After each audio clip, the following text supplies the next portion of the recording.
네, 여러분 안녕하세요. 예, 시간이 없고 여러분이 정말로 가깝고 또 먼 게 그 면접 시험 날짜입니다. 날짜를 받아 놓고 나면 엄청 빨리 오죠. 근데 어쨌든 대한민국에 3년부터 면접을 강의하고 면접 위원을 한 사람은 없을 겁니다. 근데 이제까지 총 경험상 2주면 지루한 거 없이 긴장 속에서 2주면 딱 여러분이 부족하지 않는 시간이에요. 앞으로 열심히 하면 됩니다. 전에 열심히 한 건 의미가 없어요. 그리고 3주 정도 기간이면 너무 지칩니다. 4주는 너무 힘들고요.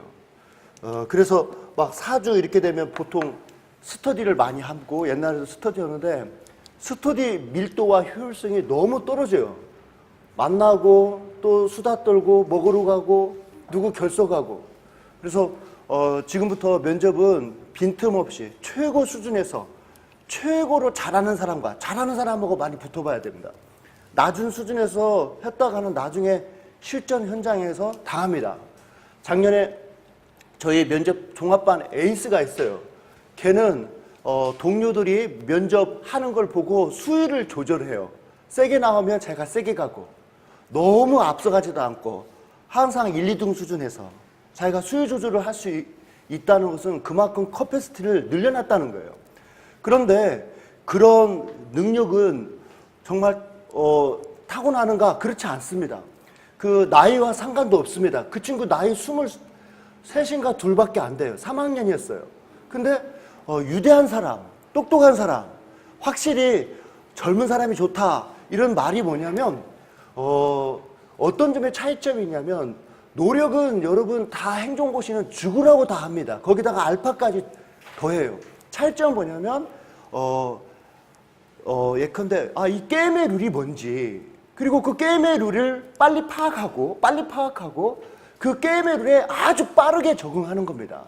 그래서 약방의 감초와 같은 언어와 단어와 통계를 남들은 물어봐야만 사용하는데 그 사람은 자유자재로 그럴싸하게 자기 걸로 소화시켜서 자연스럽게 표현해내는 거죠. 그래서 지금부터 여러분은 정확한 게임의 룰이 무엇인지, 그리고 내가 갑자기 2주 만에 우리 사회과학 지식을 또 정치 경제와 관련된 모든 현안을 다 파악할 수가 없습니다. 그런데 파악했던 것처럼 맞고 틀리다가 아니라 주어진 자료 안에서 자료가 없다면 상상을 통해서 잠재적 발전 가능성을 보여달라 이거예요. 면접 속에서. 그러나 다만 이 면접 문제는 제가 거의 다 맞췄어요. 여러분 어제 모범 PT 이 개인 발표 자료로서 보여줬던 그 친구가 14년인가 15년인가 합격한 친구인데, 여러분 16년도 그 면접 시험에 그 클라우드 펀딩이 그대로 출제됐습니다. 기본소득제도 청년배당, 청년수당 다 다뤘는데 그대로 나왔습니다. 프라임 사업 그대로 나왔습니다.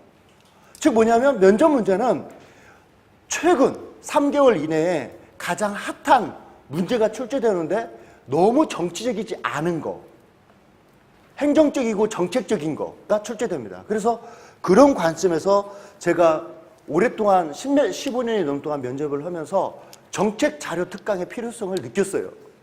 그래서 여러분이 짧은 이틀이지만 그 이틀이 마치 여러분이 사무관, 서기관으로 한 10년 정도 공직생활을 했던 느낌에서 정책을 고민하고 국가 발전을 고민했던 흔적들이 면접 시험장에서 나올 수 있도록 정리해 볼까 합니다.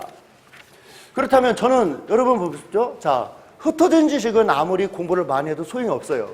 정리된 지식을 가지고 들어가야 됩니다. 그렇다면 정리된 지식을 저는 어떻게 가지고 있냐면 저는 이렇게 생각합니다. 여러분 마르크스는 이 하부구조인 경제적 초도가 상부구조를 결정한다고 했는데 역설적으로 현실은 경제가 패권 국가인가 아닌가, 정권의 운명까지도 좌우합니다. 문재인 정부가 70% 지지를 받다가 일자리 창출 등 경제가 어려우니 조금씩 빠지기 시작하고 있습니다. 미국과 중국이 무역전쟁을 합니다. 이 무역전쟁은 단순 경제전쟁이 아니고 무역전쟁이 아니고 패권전쟁입니다. 무릎 꿇으라는 겁니다. 재작년 면접위원이 통일이 된다면 중국, 러시아, 일본, 미국은 과연 어떠한 태도를 보일 것 같은가? 이렇게 질문합니다. 제한이 없어요. 그 사람 마음이에요. 면접위원 마음이에요. 거기다가 6명이 6명 수험생과 함께 1대1로 시험 보는 거예요. 그러다 보면 하루 종일 못 파악합니까? 누가 6번인지? 6번, 이때 6번이라는 것은 한 명 떨어져야 할 규칙 속에서 누가 미흡인지. 미흡을 주라는 거예요. 다만 전부 다 열심히 해서 누구를 줄 수 없을 때 면접관 재량이 발휘될 수는 있는 것은 우리가 고려할 필요는 없는 거예요. 그래서 저는 경제 문제가 클라우디 풍등도 경제 문제였고, 그죠? 경제 문제가 가장 중요한 여러분이 정리할 문제라고 하는데 오늘 정리할 겁니다. 그렇다면 경제의 가장 상극인 문제가 뭡니까? 바로 복지죠. 복지. 그래서 작년에 기본소득제도가 나온 거예요. 그렇다면 이런 기본소득제도가 나오든 경제 문제가 나오든 어떤 문제가 나오든 내가 이걸 갖다가 전곡을 찌르는 이해를 하고 있다는 한 번 발언교회가 12번이 평균이에요. 다들 죽으라고 했을 때 이때 평균을 그냥 평균으로 생각하면 안 됩니다. 목숨 걸고 했을 때 12번인데 15번 정도를 목표로 해서 한 번 할 때 파괴력이 이렇게 큰 사람하고 한 번 할 때 동의합니다. 그냥 그저 그런 이하 동문 이런 발언만 했을 때 존재감이 다르는 거죠. 여러분 이번 시험은 내가 대한민국 최종 사무관이 확정이 되는 이렇게 돼 축복의 길이다 이런 즐기려고 하시고 멋지게 면접을 보려고 하시지 어떻게 미흡만 안 돼서 어떻게든 턱걸이에서 합격만 해 이런 전략은 여러분 하지 마십시오. 어차피 여러분이 시험을 봐야 된다면 멋지게 면접위원들이 나의 잠재 능력을 높이 살 수밖에 없게 제가 얘기했죠. 여러분이 면접위원 입장에서 항상 생각해달라고. 그래서 면접위원이 60대 50대예요. 그분들은 여러분 충성스럽고 똑똑한 사람을 좋아해요. 똑똑한 사람하고 자기 주장이 강한 사람을 싫어해요. 가장 영혼이 강한 사람을 싫어합니다. 왜? 그런 사람이 언어적으로는 조직에 기여할 것 같지만 실질적으로는 막상 일해야 할 때 일하지 않습니다. 자기의 이해관계가 있을 때만 일합니다. 그래서 여러분, 자, 복지가 우리가 다뤄야 돼요, 복지를.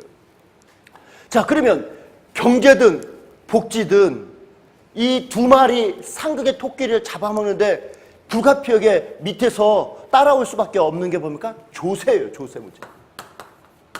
증세를 할까 할 것인가. 종부세 돈이 되고 있죠? 막 맥락을 딱 이렇게 해가지고 여러분이 그 토론에서도 막 요리를 하는 겁니다. 흠뻑 젖어가지고 약간 자기 스스로를 흥분시키고 집단 토의 시간에는 약간 자기 속도보다 조금 빠르게 그래야 답답하지 않고 경쾌하게 보이고 그 사람이 똑똑하게 보입니다.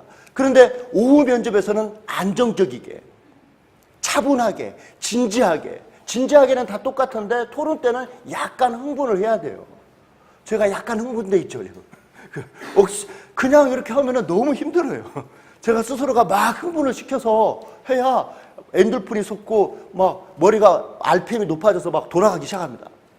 조세가 밑바탕에서 법인세를 인상시키느냐 소득세를 인상, 직접세를 인상하냐 간접시키는 거냐 증세는 불가피하면 올리면 되지 않냐 조세 저항은 어떻게 할 것인가 옥훈의 새는 양동이 법칙 하에서 새는 물은 어떻게 막을 것인가 그런 말들이 필요하다면 항상 활용하십시오. 어떤 말에도 활용이 가능합니다. 유대한 사람 뭐라고 했죠? 그 좋다고 생각하는 것을 약방어 감초로 삼아서 다른 질문이 왔을 때도 섞어서 있어 보이게 대답하는 겁니다. 그럼 우리가 저 친구 나이도 어린데 어떤 식견을 갖고 있고 통찰력을 갖고 가치와 철학까지 있네. 그죠? 이렇게 봅니다. 그러면 여러분 자퉁이에 뭐가 있을까요? 외교, 안보가 있습니다. 외교, 안보. 남북 간 물어봅니다. 개성공단 폐쇄 물어봅니다. 남북 경협 물어봅니다.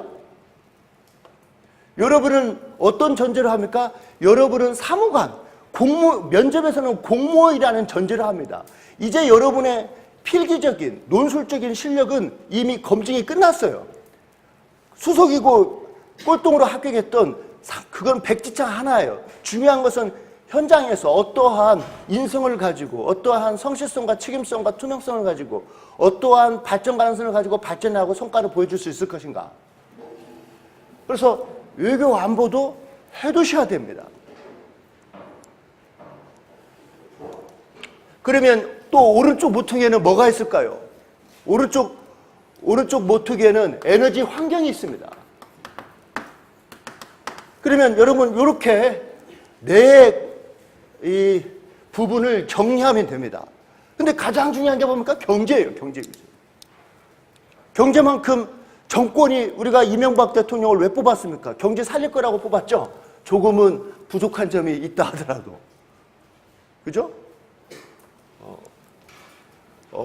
문재인 정부는 따뜻한 가슴을 뽑은 거예요. 그러나 그래도 그거 보고 안 뽑았는데도 불구하고 경제가 흔들리면 문제가 발생합니다. 국가가 흔들립니다. 경제가 중요하니까 박원순 서울시장이 여의도와 강북과 용산을 개발하겠다. 근데 지금 부동산 가격이 막 철철부지 뛰고 있는데 강남 불패 신화가 계속 재현되고 있는데 자기가 대선 행보를 보인다니까 국토부에서 청와대에서 압력을 줘가지고 실시하지 않겠다. 당장 실시하지 않겠다. 묻어두겠다 일단. 그렇죠? 모든 게 이제 경제입니다. 자, 그런데 이런 문제들은 환경 속에서 맥락 속에서 이해되지 상수가 될 수가 없습니다. 변수 속에 흔들려요. 그래서 우리는 여러분 케인즈주의, 대공황 이후 케인즈주의가 등장해서 큰 정부, 국가주의가 근데 70년대까지 전성기를 구가했습니다. 그리고 이 국가주의는 여러분 요람에서 무덤까지로 표현되고 있고 복지국가로 표현되고 있습니다. 그렇죠? 그냥 간단하게 정리할수록 여러분이 발언의 파괴력은 논리력은 높아지는데 그 짧은 시간에 남에게 인상을 끼치기 위해서는 간단한 논리해야 돼요. 간단한 논리. 쉬운 논리해야 돼요. 자기만 아는 지식으로 갔다가는 무슨 소리인지 모르겠어요. 국가주의, 복지국가. 그러나 70년대 자원난을 중심으로 국가주의 우리는 실패를 경험합니다. 정부 실패론. 그죠? 행정학적으로. 정부 실패를 경험합니다. 그래서 80년대 신자유주의 아이디어가 하이에크를 중심으로 부각해서 NPM 쪽의 행정개혁이 이루어지고 바로 시장주의가 등장합니다. 우리는 이걸 갖다가 신자유주의 시장주의라고 합니다. 그렇죠? 신자주의가 등장합니다. 그러나 이 시장주의 역시도 2008년 금융위기 이후 실패를 경험합니다. 그런데 이러한 국가주의와 시장주의가 실패한 상황에서 세상의 역사의 흐름은 자본주의 1.0 시대, 산업 자본주의에서 자본주의 2.0 시대, 독점 자본주의로 그러다가 신자유주의 시장주의가 바로 자본주의 3.0 시대 하에서 신자유주의가 등장했지만 오래 가지 못하고 금융위기 이후 실패를 경험합니다. 시장주의도 우리가 미래의 기댈 언덕이 아니라는 거죠. 그러면서 갑자기 우리가 정부 3.0이라고 하듯이 자본주의 아시겠죠? 정부 3.0은 뭡니까? Anytime, Anywhere. 즉 유비쿼터스 정부를 의미하는데 이것은 우리가 지향해야 할 가치이지 현실을 논의하는 것은 아닙니다. 그러나 자본주의 4.0, 정부 3.0은 우리가 지향해야 할 규범적 방향이에요. 언제 어디서나 맞춤식 개별 서비스가 상시적으로 항구적으로 제공되는 거죠. 그러나 이건 정부적인 적이고 큰 자본주의 메가 트렌드적인 흐름은 자본주의 4.0 시대에 우리는 살고 있는 겁니다. 자본주의 4.0 시대는 신자유주의, 시장주의도 아닌 실패를 경험했으니 다른 성공 모델이 필요한데 우리는 이 자본주의 4.0을 뭡니까? 사회적 경제라고 합니다. 사회적 경제. 여러분 이게 다 연결됩니다. 사회적 경제. 사회적 경제가 우리 미래의 자본주의에 대한 또 다른 희망이자 대안으로 부각하고 있어요. 그런데 이거 역시 실패로 귀결될 수도 있지만 아직은 평가가 안 되고 있어요. 사회적 경제. 우리는 이러한 사회적 경제를 자본주의 3.0 시대 신자유주의 시장주의 하에서는 주체가 누굽니까? 기업이에요. 그렇죠? 기업이겠습니다. 그러나 기업은 돈 되는 곳에만 투자를 합니다. 돈 되지 않을 때는 사내 유보금으로 남겨놓고 돈 될 수 있는 부동산에 투자합니다. 기업에게 우리의 일자리를 맡겼더니 오늘날 양극화, 빈곤, 실업만을 낳았어요. 그렇죠? 양극화. 그리고 노인 빈곤. 그러나 청년도 빈곤합니다. 빈곤의 문제를 낳았고 그 다음에 여러분 뭡니까? 고실업. 실질 체감 실업률은 30%가 넘고 있습니다. 청년의 3분의 1이 일자리를 못 찾고 있습니다. 가장 시장주의를 강조하는 시장주의 속에서 그렇다면 다시 국가주의의 주체인 정부가 핵심 이니시에이터인 이 국가주의로 회귀할 수 있는가? 회귀 못합니다. 국가주의는 더욱더 이제 우리가 받아줄 수 없는 모델이에요.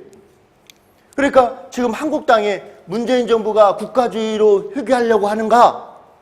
자꾸 너가 시장을 갖다가 만들 수 있다고 생각하는가? 이런 거죠. 시장은 시장인데. 그러나 시장에 충분히 의존했잖아요. 그러니까 장하성 등 여러분 청와대 참모진은 소득주의 성장이 비판을 받는다고 할지라도 다시 시장주의와 국가주의로 그렇다면 되돌아가고자 하는가? 이렇게 물어보죠. 제가 문제 제기는 뭡니까? 강한 부정, 강한 역설이 되는 거죠. 항상. 돌아가려고 하는가? 돌아갈 수 없다는 거죠. 그렇다면 비판을 받더라도 우리는 사회적 경제 하에서 승부를 걸어보겠다는 겁니다. 그렇다면 사회적 경제는 무엇을 포섭하고 있는가? 라는 거였죠. 사회적 경제는. 사회적 경제는 뭡니까? 사회적 기업, 협동조합, 마을 기업. 즉, 기업은 기업인데 착한 일을 하면서도 돈도 벌고 일자리도 창출할 수 있는 새로운 자본주의 4.0 시대에 맞는 모델인 거예요. 주체인 거예요. 그렇다면 우리는 이 사회적 경제를 여러분 우리가 과거 국가주의를 제1섹터에 의한 여러분 사회 문제의 해결을 시도했던 시대 제1섹터라고 합니다. 정부를 국가를 제1섹터. 국가주의 시대 하에서는 제1섹터에야 문제 해결이 시도됐어요. 그리고 잘 시도했어요. 한강의 기적을 일으켰어요. 그러나 성수대교로 상징되는 한강의 기적의 거품을 우리도 동시에 느꼈습니다. 그래서 김대중 정부 이후 우리는 작은 정부를 지향하여 시장주의적 계획을 추구했고 민영화로 상징되는 마켓 테스팅이 실시됐습니다. 그러나 국가주의 유산을 가지고 있는 경로 의존성을 가지고 있는 대한민국이 시장주의로 회귀했을 때 이러한 돌이킬 수 없는 상처만을 남겼습니다. 그렇다면 이 시장을 우리는 기업을 제2섹터라고 합니다. 제2섹터. 그러면 바로 사회적 경제에서 협동조합, 마을기업, 사회적 기업들을 우리는 제3섹터라고 합니다. 즉 정부와 시장이 아닌 다른 주체를 통해서 사회 문제를 해결을 해봐야 되지 않겠는가? 바로 문재인 정부는 사회적 경제 제3섹터에 의한 문제 해결을 시도하고 있는 겁니다. 그런데 우리가 좀 더 세분화 했을 때 NGO, 비영리 조직이죠. NGO를 제3섹터라고 할 때 얘는 제4섹터입니다.